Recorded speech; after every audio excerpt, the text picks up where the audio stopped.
গড়েশ্বৰৰ Bodoland guest হাউচত আন্তৰ্জাতিক নাৰী দিৱস পালন। গড়েশ্বৰৰ বড়োলেণ্ড গেষ্ট হাউচত আজি ৮ মাৰ্চত আন্তৰ্জাতিক নাৰী দিৱস পালন কৰা হয়। গড়েশ্বৰৰ ব্লক UPPLৰ মহিলা মৰ্চাৰ উদ্যোগত পালন কৰা হয় আন্তৰ্জাতিক নাৰী দিৱস। দিনজোৰা বৰ্ণাঢ্য কাৰ্যসূচীৰে গড়েশ্বৰৰ বড়োলেণ্ড গেষ্ট হাউচ লগতে MCLA কাৰ্যালয়ত উদযাপন কৰা হয় নাৰী দিৱসটি। গীত নৃত্য কবিতা পাঠৰ অনুষ্ঠানেৰে উখল মাখল নাৰী দিৱস উদযাপনস্থলী। আন্তৰ্জাতিক নাৰী দিৱস এইটো যথেষ্ট আমাৰ কাৰণে প্ৰাউড মমেণ্ট। এইটো দিনটো আমাৰ কাৰণে এটা গৰ্বিত দিন। আমি নিজেই স্বাধীনতাটো লৈছোঁ, আচলতে নিজেই লৈছোঁ। আমাক পুৰুষসকলে হয়তো ভবা নাছিলে আচলতে। সেইকাৰণে আমি ধৰক যেতিয়া আমি ওলাই আহিলোঁ, ওলাই অহাৰ দেখিছোঁ যে আমি বহুত ডিপ্ৰাইভ হৈ আছোঁ। আমি সেইকাৰণে স্বাধীনতাটো ল'বলৈ আমি নিজেই যুদ্ধটো চবতেই চলে, যুদ্ধ কৰিব লগা হৈছে। আৰু যুদ্ধ কৰি কৰি আজিৰ এই দিনটো পাইছোঁ। আমাক স্পেচিয়েলি আমাৰ গোটেইখিনি মনৰ ভাৱ প্ৰতিভা প্ৰকাশ কৰাৰ কাৰণে, আমাৰ স্বাধীনতা সাব্যস্ত কৰাৰ কাৰণে আমাক এটা দিন দি পেলাই এই দিনটোৰে আমাক তাৰমানে কি কৰিছে, গোটেই জীৱনটো আমাক আগুৱাই নিয়াৰ কাৰণে বা আমাৰ মহিলাসকলক আগুৱাই যোৱাৰ কাৰণে এটা উৎসাহ দিয়াৰ দিন হিচাপে আমি লৈছোঁ। আমি যথেষ্ট আনন্দিত। আৰু আজি UPPL মহিলা মঞ্চৰ যিটো অনুষ্ঠান পাতি মোক পতাকা উত্তোলন কৰা বা নিৰ্দিষ্ট বক্তা হিচাপে মাতি মোক যিখিনি উৎসাহ দিলে, মোৰ নিজৰো উৎসাহ লাগিছে।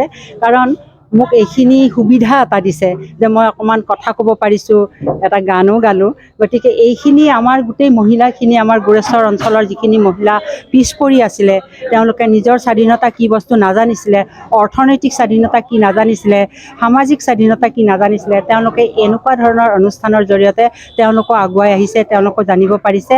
গতিকে এতিয়া আমাৰ এই দিনটো আমি প্ৰতি বছৰেই পালন কৰিম আৰু ধুনীয়াকৈ কৰক। আৰু গড়েশ্বৰ UPPLৰ মহিলা মঞ্চই এই অনুষ্ঠানটো খুব সুন্দৰকৈ পতাৰ কাৰণে তেওঁলোকক মই ধন্যবাদ জনাইছোঁ। প্ৰথমে মই গোটেই বিশ্বখনৰ সকলো নাৰীক মোৰ আন্তৰিক শ্ৰদ্ধা আৰু লগতে মৰম ভালপোৱা আৰু শুভেচ্ছা জ্ঞাপন কৰিছোঁ। আমি আজি গড়েশ্বৰ UPPL দলৰ ওমেন উইংছৰ তৰফৰ পৰা গড়েশ্বৰ মংগল চক জিৰণি ৰেষ্ট হাউচ MCLA ছাৰৰ তাত আমি মিনিমাম প্ৰায় 100 বা 150জন মহিলাক লৈ আমি যোনটো নাৰী দিৱস, এই নাৰী দিৱসটো আমি পালন কৰিছোঁ।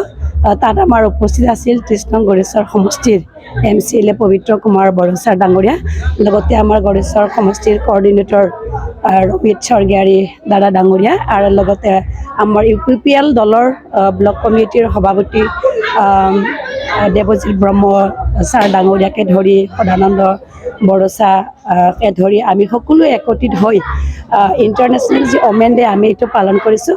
আৰু এই 8 মাৰ্চত আমি সকলোৱে ইণ্টাৰনেশ্যনেল ওমেন ডে পালন কৰাৰ মেইন উদ্দেশ্যটো হ'ল আজিৰ পৰা প্ৰায় 2008 চনত নিউয়ৰ্কৰ মিনিমাম 15,000 মহিলাই মানে তেখেতে এটা দাবী উত্থাপন কৰিছিলে যে আমি মহিলা সকলো মহিলাই যেনেকৈ পুৰুষবোৰে একেলগে কাম কৰি মানে আগবাঢ়ি যায়, ঠিক তেনেকৈ আমি মহিলা সকলোৱে অৰ্থনৈতিক, ৰাজনৈতিক বা সামাজিক দিশত আমি সকলোৱে পুৰুষৰ লগত একেলগে একত্ৰিত হৈ যাতে একে সমানে আগবাঢ়ি যাব পাৰে, সেইটো অধিকাৰটো লৈ মিনিমাম 2008 চনত নিউয়ৰ্কৰ 15,000 মহিলাই এইটো দাবী উত্থাপন কৰিছিলে। আৰু সেই হিচাপত 2009 চনত এইটো ঘোষণা কৰিছিলে যে সকলো মহিলাই যাতে সম অধিকাৰ লৈ, সম বিকাশ লৈ, সম মানে অধিকাৰটো লৈ যাতে একেলগে আগবাঢ়ি যাব পাৰে, তাৰ বিষয়ে তেখেতে মানে ডিক্লেয়াৰ দিছিলে। আৰু 2010 চনৰ পৰা নাৰী দিৱসটো মানে 8 মাৰ্চত ঘোষণা কৰা হৈছিলে।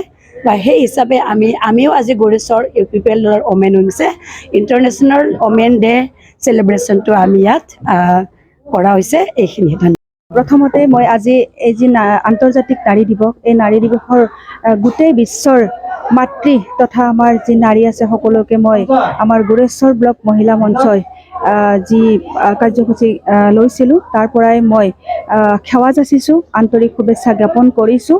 আৰু আজিৰ এই কাৰ্যসূচীৰ জৰিয়তে আমাৰ মহিলাসকল যাতে যিটো আমি দাবী কৰিছোঁ, এই দাবীত আমি সফল হ'ব পাৰোঁ আৰু ইয়াৰ জৰিয়তে যাতে আমি অনন্য দিশতো শিক্ষা, ৰাজনীতি হওক, আমাৰ সমাজৰে হওক, যি অৰ্থনৈতিক দিশতে হওক আগবাঢ়ি যাব পাৰোঁ আজিৰ এই দিনটোৰ পৰাই।